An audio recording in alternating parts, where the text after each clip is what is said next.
Uuden vuoden päivänä 1993 kolmoskanava muuttui kolmoskanavaksi. Anteeksi, siis kolmoskanava muuttui MTV3. Mutta miksi juuri näin kävi? Mitä tapahtui kolmoskanavan ja MTV3 kanavan vaihdoksen aikana? Palataan vuoteen 1927. Silloin oli Ylen kanavat sekä kolmoskanava. Kaapelikanavia ei lasketa. Tämän lisäksi MTV oli varannut lähetysaikaa Ylen kanavilta näyttääkseni niiden ohjelmiaan ja mainoksia. Kukaan ei tiennyt, että 6 vuoden kuluessa kaikki vaihtuisi, mutta ennen tätä muutosta katsotaan miten kolmoskanava syntyi. Kolmoskanava ensimmäiset lähetykset tapahtuvat vuonna 1986 lopussa ja kanavan omisti Yleisradio, MTV ja Nokia. Nämä 3 jakoivat seuraavasti kanavan osakkeet. Yleisradio omisti puolet kolmoskanavan osakkeista, kun taas MTV omisti 35 ja Nokia loput 15 osakkeista.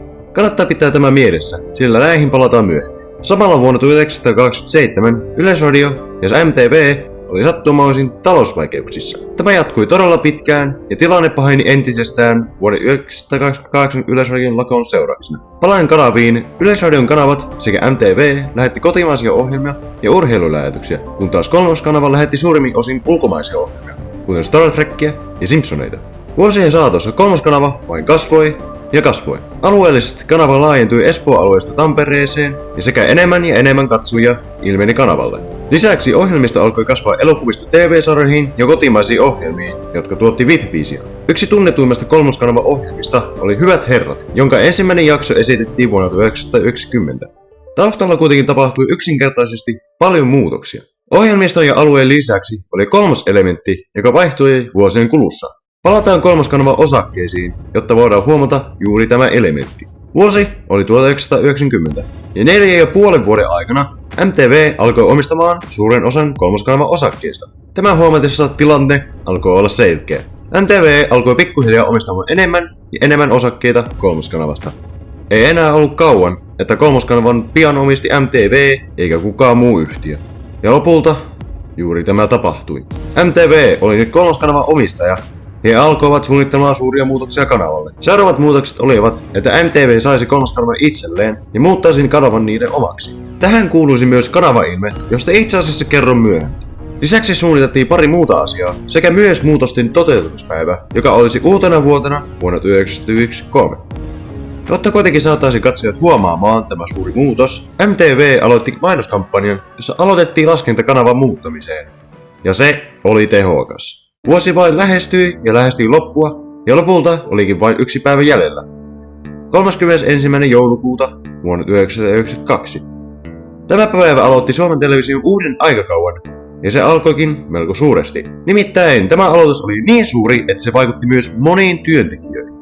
Ripa Ruutu oli tunnetuin kolmoskanavan kuuluttaja, sillä hän tuotti kolmoskanavalle kotoisan tunteen sekä erikoisesti kuulutti eri asioista, kuten esimerkiksi päivän lopettaessa. Toivotamme oikein hyvää yötä. Toisaalta ennen muutosta Ripa ja muut kolmoskanavan kuuluttajat saavat tietää yhden suuren asian. Tämä ruutuyleisö kertoo seuraavan ohjelman kolmoskanavalta, mutta tässä olikin yksi erikoinen asia. Näin hyvät ystävät, annettiin meikäläisellekin vielä 15 sekuntia tähän ihan vihoviimeiseen juontoon ja kuinkapa sen paremmin käyttäisin kuin kiittämällä teitä hyvät katsojat ja hyvät työtoverit kuluneista vuosista. Oikein hyvää uutta vuotta. Pätkän aikana paljastuikin, että kyseessä oli tosissaan kolmoskanavan viimeiset hetket, sillä Ripa Ruutu hyvästeli hänet katsojilleensa. Samalla kuulutuksen aikana paljastuikin MTV3 tapa avata kanava. Mikä tämä on? Kuvassa näkyy kolmoskanavan viimeinen ja MTV3 ensimmäinen ohjelma, sekä myös kanavan avajaiskarnevaalit, kanavanvaihtokarnevaalit. Katsotaan, mitä siellä tapahtui. Karnevaalit alkoikin yksinkertaisesti gaalalla, joka sitten vaihtui kanavanvaihdoksen toiseen suureen muutokseen. Kuten huomaatte, en ole tässä aivan yksin. Me olemme kaikki tulleet jättämään teille jäähyväisiä, sillä vuoden vaihde tuo mukanaan paljon muutoksia. Siispä lämpimät kiitokset kuluneista vuosista ja onnellista tulevaisuutta. Ja hyvää vuotta! Nimittäin kolmoskanava ei ollut ainoa, joka joutuu luopumaan kuuluttajista, sillä MTVn entiset kuuluttajat joutuivat myös jättämään työnsä. Tämän jälkeen haastateltiin pääministeriä työttömyydestä. Kanavan avajaisiin siis liittyi paljon työhön liittyviä muutoksia myös. Katsokaa muuten tuota aikaa, sehän vain tikittää alas. Ja sitten alkoikin veissaus. Uudet kujeet. Toista. 12. Herrana, nyt se siis tuli. No niin, ja nyt kupu.